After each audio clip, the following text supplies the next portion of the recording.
The planet Vorith had no name in any human tongue when Tom first set foot on its cracked, rust-colored soil. His survey shuttle had gone down hard. A micrometeorite through the port thruster, and the emergency landing had left him 3 days' walk from the nearest relay beacon, alone, in a wilderness that smelled of sulfur and wet iron. He had his pack. He had his sidearm. He had enough rations for 4 days if he stretched them. What he had not expected was to hear a scream. It wasn't a human scream. He knew that immediately. It was too high, with a harmonic layer underneath it, like 2 voices in one throat, and it carried the specific, unmistakable texture of a child in absolute terror. Tom stopped walking. "Don't," said the rational part of his brain. "You are already in a survival situation. You have no idea what's out there. You have 1 sidearm and 3 days of rations, and you are alone on a planet that doesn't even show up on civilian maps." He was already moving toward the sound. He found her in a natural depression between 2 ridges of volcanic rock, a shallow bowl of ground that had apparently served as a trap. She was small, maybe half his height, with 4 limbs arranged like a human's but wrong in the proportions. Arms too long, fingers branching into 6 slender digits, skin the pale silver blue of a deep ocean fish. Her eyes, when she turned toward him, were enormous, solid amber, no visible pupil, wide with terror. Around her, circling the rim of the depression, were the things Tom would later learn to call Greth.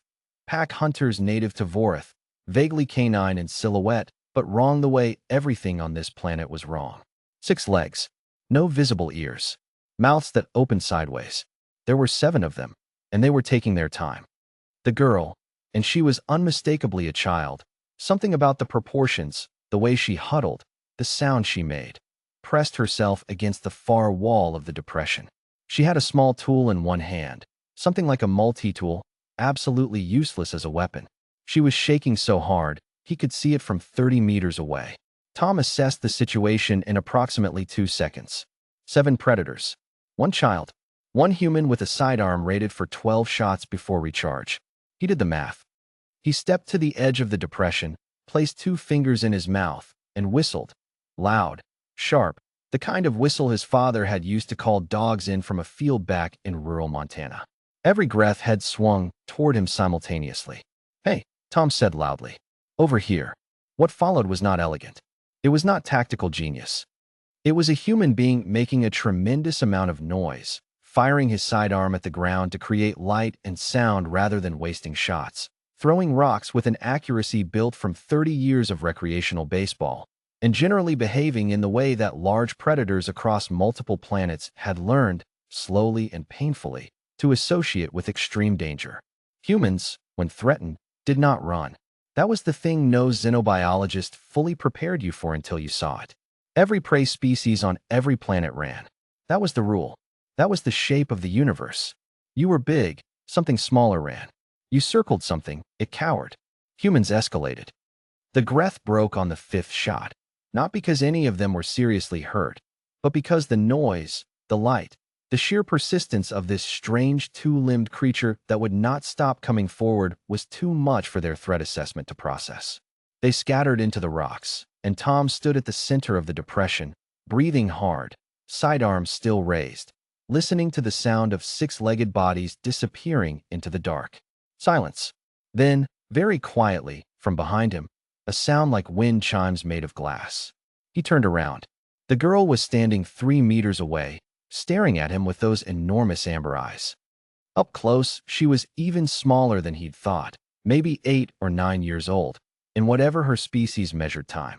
Her silver-blue skin was scraped on one arm, bleeding something darker than human blood, almost violet. She was still shaking. She said something. He didn't understand a word of it. He crouched down, slowly, making himself smaller, and held up one hand, open palm, the closest thing to no harm that he knew how to show without a translator. She stared at the hand for a long moment. Then she reached out and touched it with 3 of her 6 fingers, very lightly, as if checking whether he was real. "Tom," he said, pointing at himself. Her mouth moved. She was trying to shape the sound. It came out as something like tomb, with the 2nd harmonic layering the vowel into something almost musical. He pointed at her, raised an eyebrow.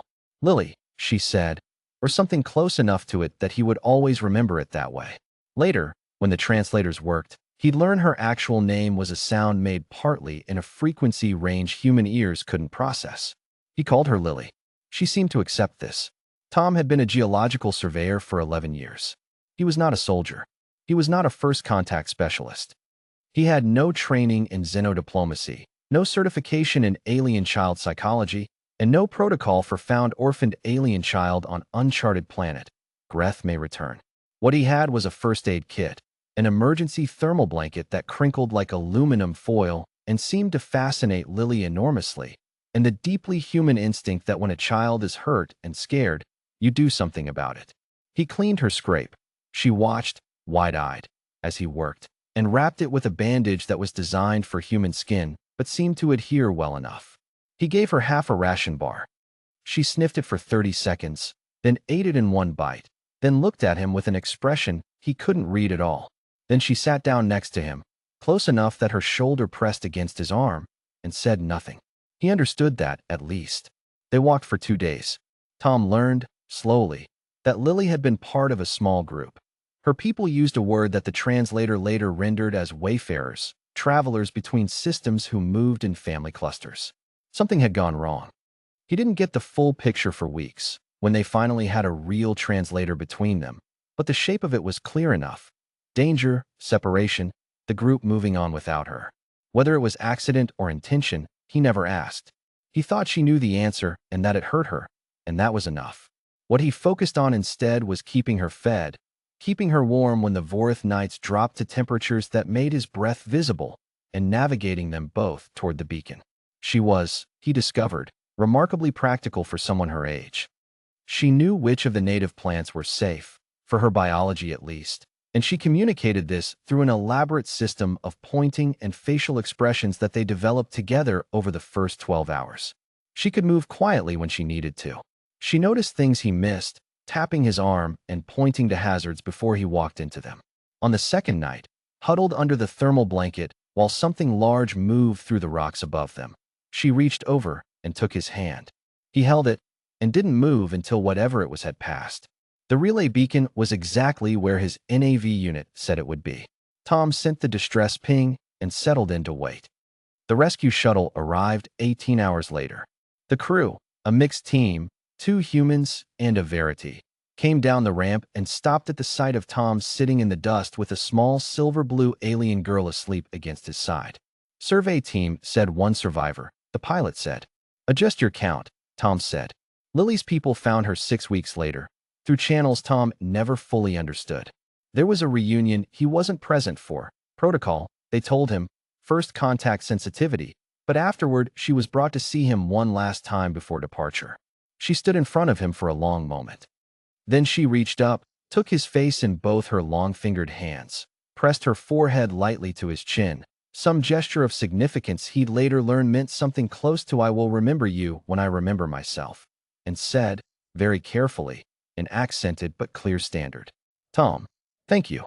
He didn't trust his voice, so he just nodded. She held his gaze for one more moment with those impossible amber eyes. Then she walked back to her people.